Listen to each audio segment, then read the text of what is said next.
So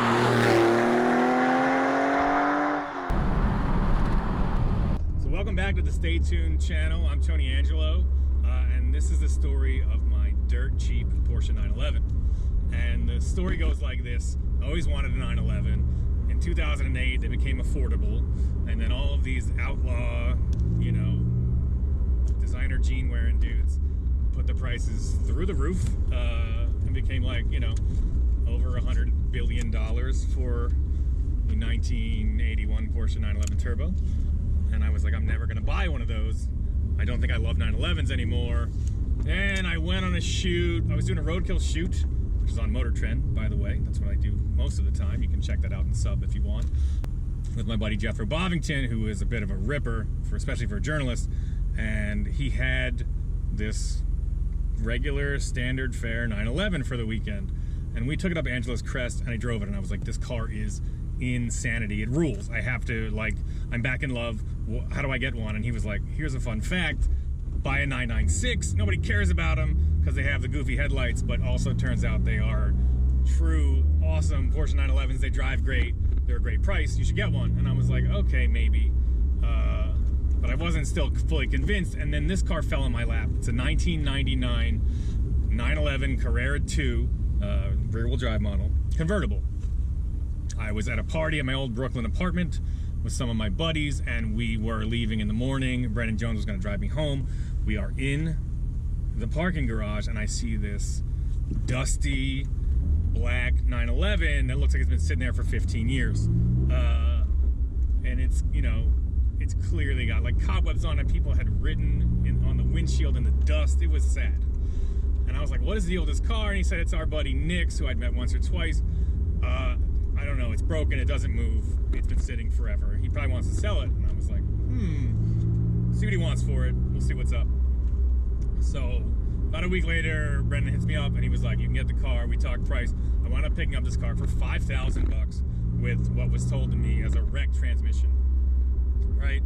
So seemed like a good deal. He was like, look, he's put some money in it. He really liked this car over the years, but he's just done with it and wants to get rid of it. He's got a baby coming. So $5,000 for a 90,000 mile 911 convertible seemed legit to me. And he had done the IMS, which is this like intermediate shaft bearing that can fail and wreck your motor. He'd put a clutch in it, done motor mounts, some decent, you know, decently expensive major stuff. So we went up to Brooklyn and we dragged home this dusty, awful looking 911 and then proceeded to get to work. So the first thing was getting it into the shop, putting a fresh battery on this thing, and getting it fired up. So we went to, you know, local parts shop, bought a battery for the thing. I knew it hadn't run in forever, and I'd done some research that people said, because the shifter felt like there was nothing going on there, it was just sloppy as hell, that the cables can pop out of their mounts on like a big bump or trying to do a burnout or whatever. Potholes in New York is what it seemed to be. So put a battery in it, crank it.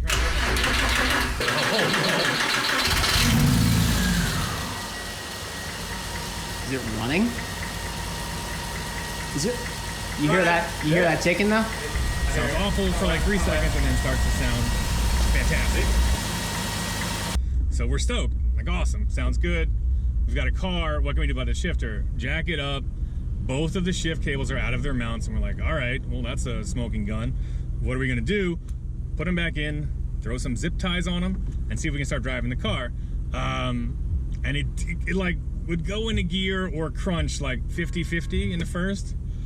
And yeah, what's happening here? I think they're waiting to cross that covered bridge. Oh yeah, Pennsylvania stuff, covered bridges. That's what we do here.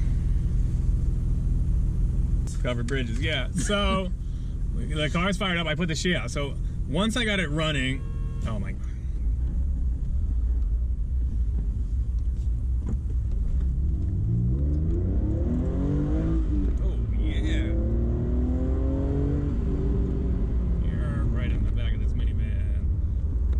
It. Listen to that thing. It's a beast. So started driving the car around with almost no first gear and mostly second gear, and it was fun for a while, but I couldn't count on it, and it was like crunchy and embarrassing, and I was like, God, we gotta fix this thing. So I looked around, I found a dismantler, bought a later, like a 2001 transmission for a 911, same obviously C2 car, for like $1,500 with 40,000 miles on it. And I was like, dope, let's get it. We pulled it apart, it bolted right in, and it was a little bit bigger case. Clearly the gears are bigger, it's a little bit updated, and we had realized that when we pulled it down, the clutch pivot fork in the old trans was collapsed and crumbled and probably making it drive worse and making the clutch engagement garbage. So put that back in and just started driving this car, and it was awesome. I mean, shifter was still pretty sloppy and garbagey, but like fun to drive. I can hear it. I'm putting some miles on it. I drove it to the shore. I had an awesome time with it. And really at this point we're in for like, you know, $6,500 driving 911. The top's working, everything is cool. So the next thing we do is I want to get that shifter working right. I wound up getting a 997 pedestal, which, because these are rear engine cars, the shifter is just a couple cables on a pedestal. And the movement, the actual mechanism on the 997 car has like zero slop and is a totally different design. And the way the car came, the regular original shifter is a disaster, and it had been worn into a sloppy mess. So you couldn't find any gears, and that's probably half the reason that this transmission exploded in the first place. So once I put that in, it just made the car drive a million times better. The shifter was incredible. When we put the new trans in, there's a second gear detent little upgrade that I bought that's supposed to keep it from popping out of gear, because if your car pops out of gear a bunch of times, it will wreck the transmission and then we'll be back at square one. So we made sure that wouldn't happen. So now we've got a car that can shift and is awesome. It's sitting on absolutely donkey ass 20-inch wheels that were like fake two-piece but really just one-piece awful, and shredded old tires, and they would rub and they would grab the fender under big bumps, and it was whack. So I was like, let's get some wheels on here. And right about that time, the car decided to stop starting though. It just was weak and awful.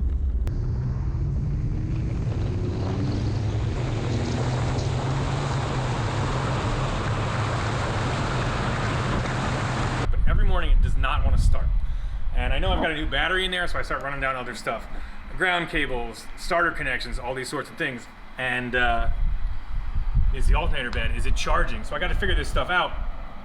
I don't know if you can see, there's not a lot of room here to get a grown man's hand in anywhere. But I tear this all apart, I start digging in. I replace the voltage regulator on the back of the alternator. And I broke the post off the starter and had to replace that thing too, just checking to see if everything was tight back there. So new starter, new voltage regulator on the alternator. And at that point, I didn't realize, but it's a very finicky mount there that actually is bolted to the front of the engine that also is connected to the water jacket somehow. Not my favorite design, but it's fine. When I did not tighten my alternator up the right way the first time, it cracked that. I had to pull that apart, have Colin weld it all up. All right, so my buddy Colin Wolf. Hold on, I gotta get the advertising. They're paying me a lot of money to wear this shirt. There's no they. Huh? You're they. It's fine. Anyway, my buddy Colin Wolf is in the back shop connected to ours. He's a super killer welder. I'm not. So he's gonna weld this thing up and make it sick so that I can put my car back together and start driving it around. How's it look? Good. Have it tacked up, and then I clean it out with a carbide die grinder. Give it a little bit more of a groove for some weld to sit in there, and then On here. yep. So the whole thing's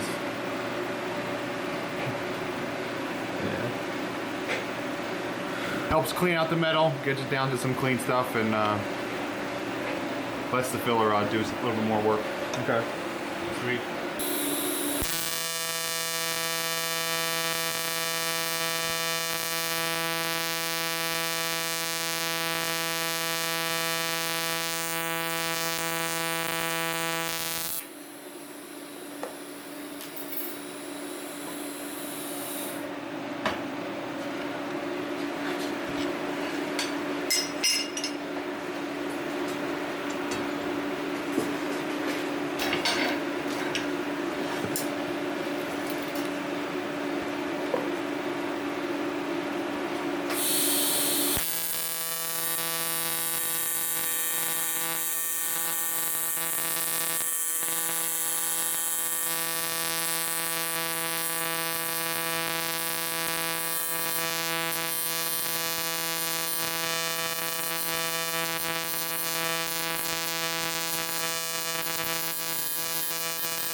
got a new gasket, got it dialed in, put everything back together for like the third time, torqued it down all the way now because again, if you don't get that thing fully tight, the alternator will jump around and it will break that mount. And then to buy a new piece is like $600. So I had column welded because I wasn't having that. Still not charging. Car still didn't want to start in the morning. And I'm thinking, I guess we'll check the battery because I've done grounds and I've done alternator and I've checked the starter, everything, right? And it turned out that my new battery that was like 2 months old was garbage. Got a new one, slapped it in, no problem since. And so I started fixing like little things because I absolutely fell in love with this car. Driving it is awesome, even with it being a convertible. Like, listen, this is a dentist's car. My dentist has this exact car. He has a black 99 convertible 996. He bought it new. He thinks it is the jam. Turns out he's right. So I was like, cool, I'm gonna start fixing small stuff when we're usually just like hacking and welding and like doing some crazy fabrication. I was like, I'm gonna start, you know, little nice fixes. So I put a new headlight switch in it because this thing didn't work. New ignition switch because it was kind of wonky. Both really easy to get a hold of. I think I bought most of that stuff on Pelican parts. This is gonna get fixed today. There's a couple small things we're gonna knock out just to kind of get this car like, let's say back to 100%, right?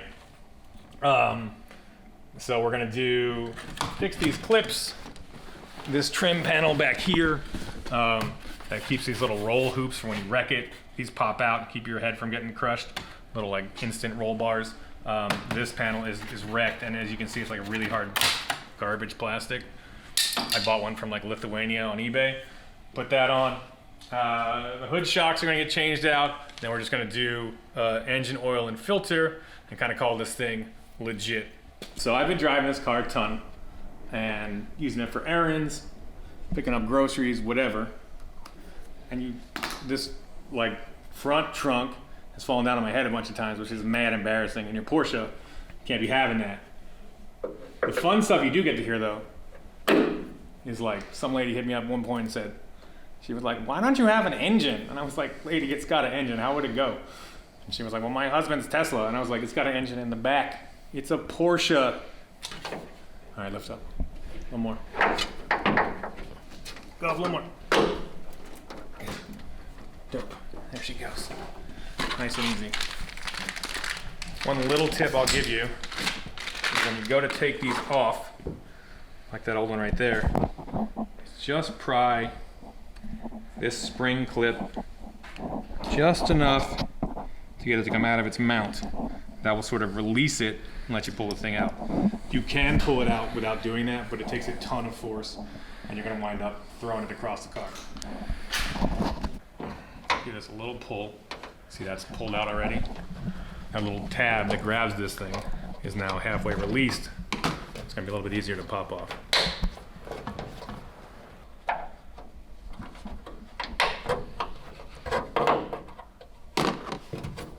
There you go, nice and easy.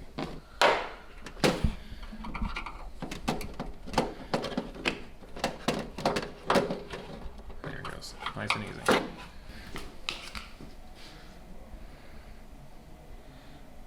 Just to keep it nice and smooth. You can see there was some kind of grease on there 20 years ago, but it's now turned into mummified grime.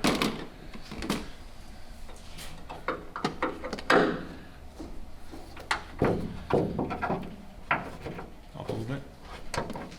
Boom. Done. Sweet. Boom. It's the little things. So I got like a little kid excited about owning a Porsche when I bought this thing. And there was this video they put out of like, we just came out with the 996, and what you're supposed to do, to close the front trunk, lay it down nice, put your hands on both sides of the crest, and click it. Now you know. All right, so this little trim plate that houses the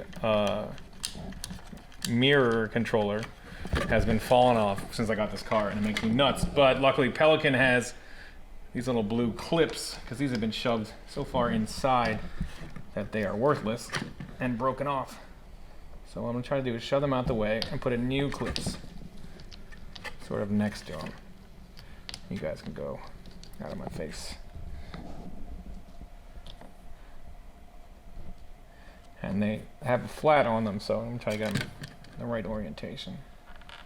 Boom, just like that. Again, this car is 20 years old. It's held together really well, all things considered, but small stuff like that will make it crazy.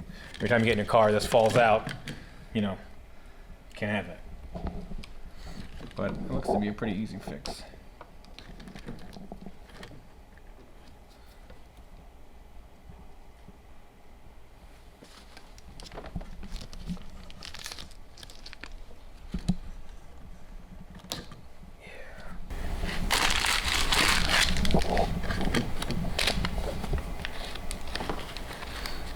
Just gonna stick it on here so I don't drop it.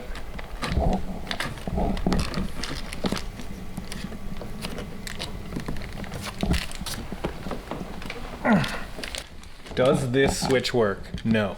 Do I care? Not really. Can you change it without taking this out? I don't know.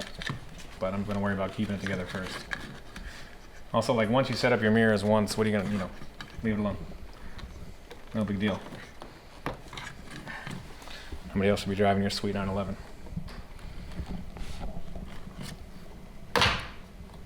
Oops. I bought extras. We're cool. As long as we don't do that 2 more times, we're in business.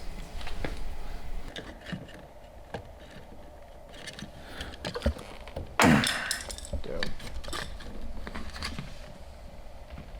Here, I'm gonna give him a couple. This one's gonna get a little turn. So hopefully it's gonna grab straight. Try to get these wires in a place that aren't gonna hurt anybody.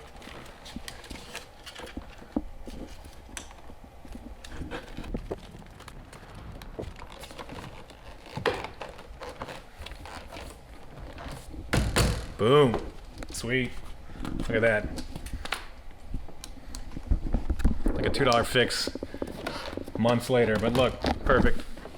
All right, so the last big thing on the interior is this broken trim piece that covers up these safety, like essentially little roll bars that pop up if you flip the car or whatever.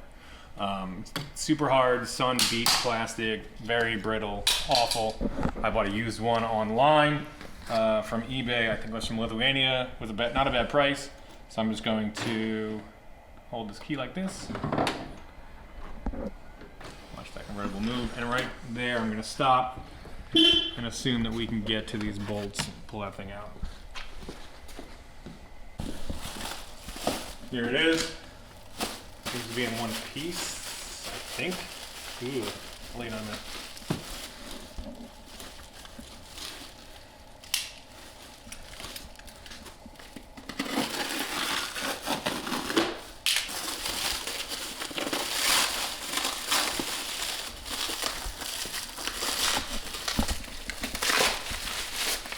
It's from Altus, Lithuania.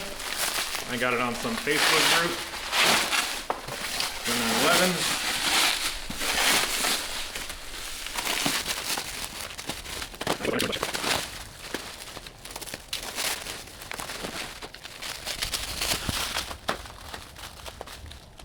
So this is like has essentially like a fabric cover on it. So I'm being very careful not to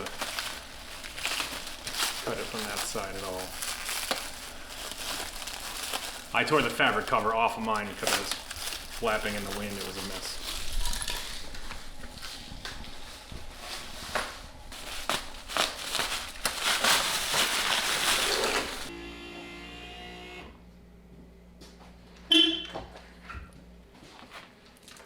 Do we unclip the top again? Yeah, I think we're gonna have to. There's 2 little clips. Got it. Got the one. So I've got the top opened up about 1.5 feet, which is like this service position. There's 2 little cables that you snap on both sides and let this thing swing up. Disconnect these little cables. And I'm gonna take off this trim piece, a couple of little fasteners, little plastic fasteners. That'll lift this out and we'll be able to get in there. That's where all the junk is for the convertible top. The motor and the pump and all that stuff. All right, so if it looks like I know my way around back here, it's because a little bit I do. The convertible top stopped working a couple of months ago. I pulled this all apart. I made sure there was enough fluid, hydraulic fluid, in the reservoir for the pump. Everything looked all right, was legit. And I was shooting Hot Rod Garage in my shop out here like every day, and I just wanted the car fixed. I sent it over to some sweet German mechanics at German Auto Services, which is like a half-hour away, and they put in a later front latch. The 996 one falls apart, and the 997 one is a much better piece. It's pricey. It's like $1,200 because Porsche actually makes a whole retrofit kit. Sprung for it. That's parts only, and like a few $1,000 later, car was back up and ripping. So that's been the most I spent on this car so far, and for peace of mind that it's going to just keep working and the top goes up and down, I think it's worth it. Anyway, I'm going to pull this off. One more little fastener, and we should be able to pull this trim carpet piece out. Let me get this. There you go. Got that corner?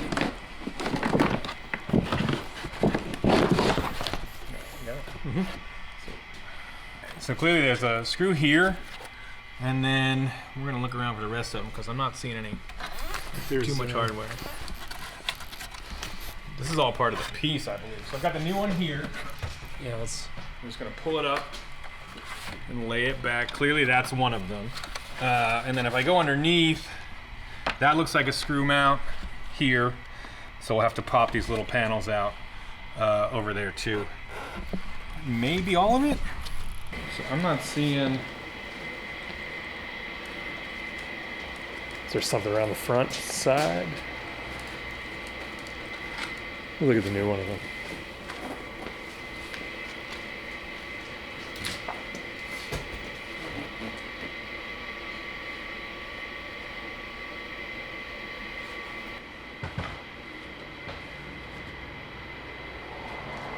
I think it might just be that screw and these two clips on the end.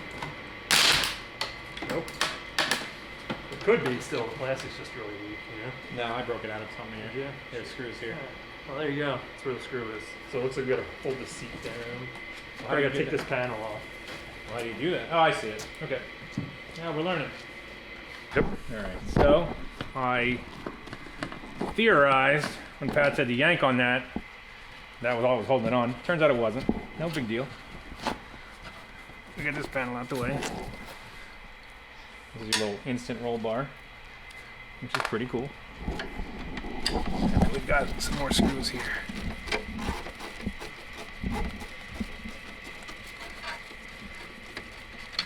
There we go.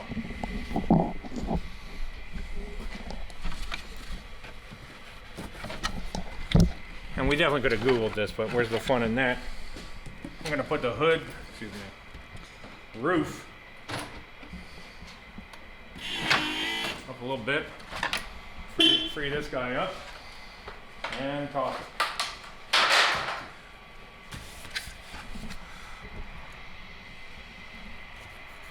Anytime I'm in here, I look for like anything gross or hanging around shouldn't be. I don't really see anything on this time. And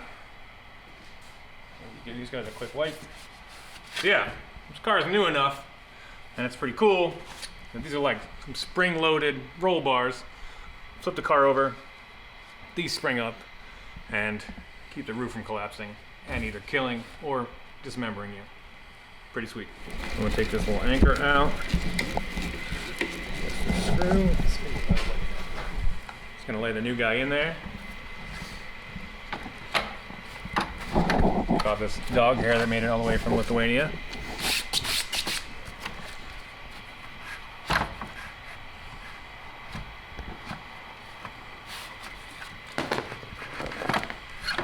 It looks like we may have a little problem in that it looks to be the same fit, but the mounts are not in the same spot. Is that correct?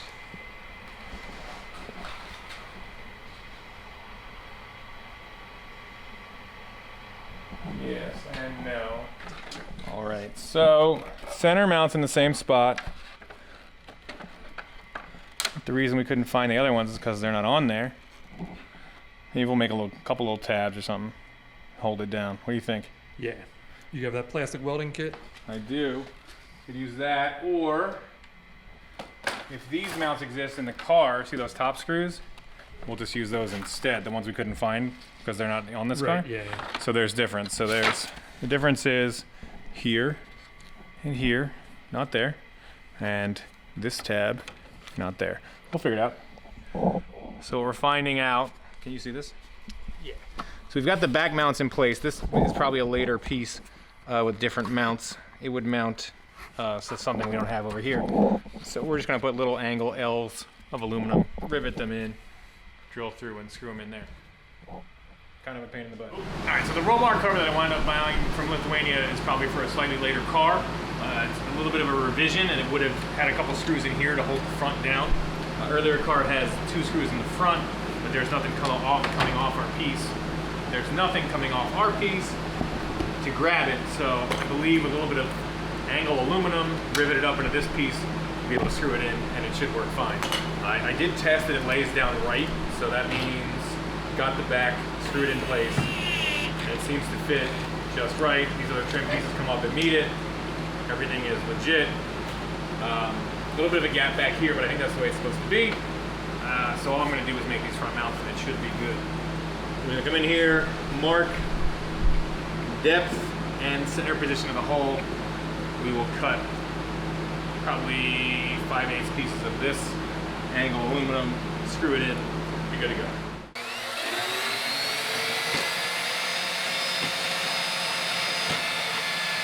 All right, so we know that 15 mil down from this flat surface is where we want this hole for both of them, and then we'll probably just do a shot right in the middle for the rivet one. And then it'll get a rivet up, and it will accept that screw in, and we will have converted our new 911 cover to an older 911 cover. And there is a nice flat tab here to rivet into. I think it's fine. So I'm going to measure my width here for the maximum opening. 3/4. Cut this, get a position exactly right, and we should be cool. So I'm going to do a mark here just for the center of the hole. So just going to eyeball it.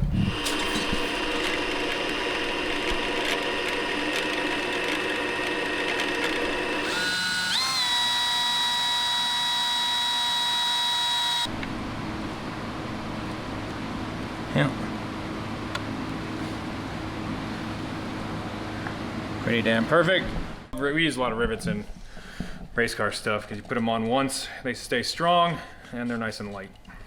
Obviously Porsche likes them too because this thing's put together with rivets.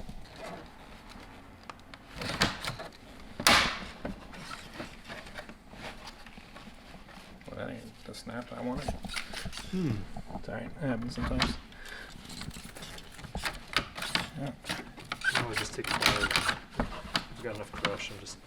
Oh, crush is good. I mean, it's on there. It's strong. Crush So is good. We'll just cut that off. I'll cut that off in a second. All right, that happens sometimes with rivets. Remember how awesome we talked about how they are? Sometimes they're a pain in the ass. Okay, moving on. That's how it should look. Beautiful.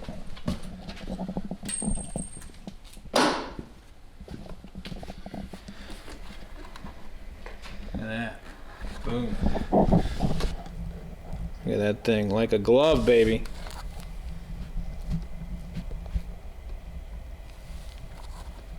Perfect.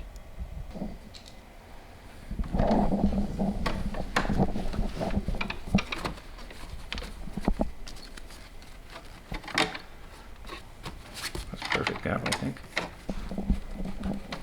That's pretty damn good. It has a little wiggle. That's in the anchor itself. That's how Porsche leaves it. So good stuff. I'm gonna leave it loose and see how it lines up the best with these side panels. Let's get this open.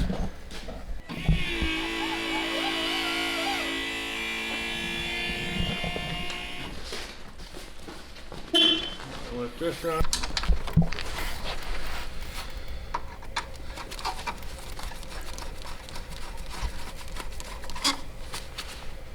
Good. Come on down.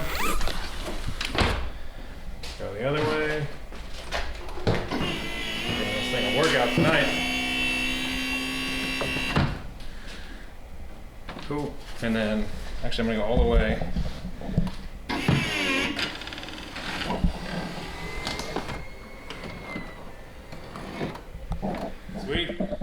Job done.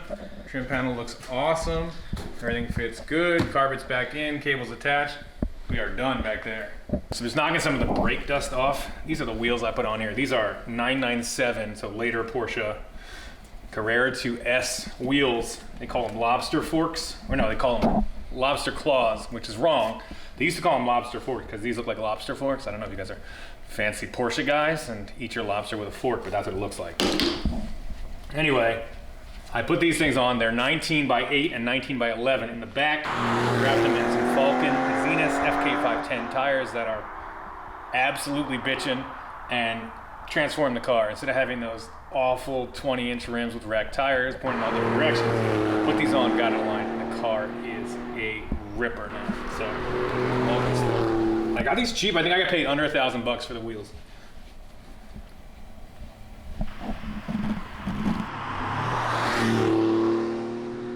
Alright, so that's it for this episode. It is part 1 in the saga of my dirt cheap Porsche 911.